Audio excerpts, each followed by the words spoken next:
Aisha Kaduna, soyayya da daɗi da kuna. Ba zan manta ba, akan ta na sha duka a Kaduna.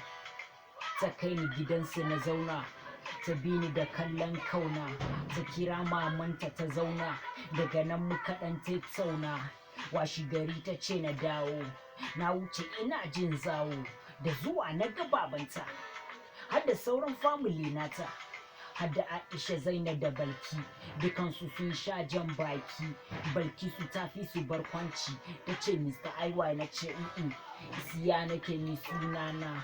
Sai ga calling a wayana, mama tana kirana. Na ce excuse, ya ce okay.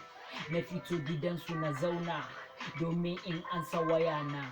Oh boy, forget this story, sunana Masuri.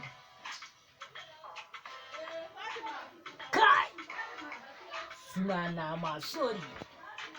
Yeah!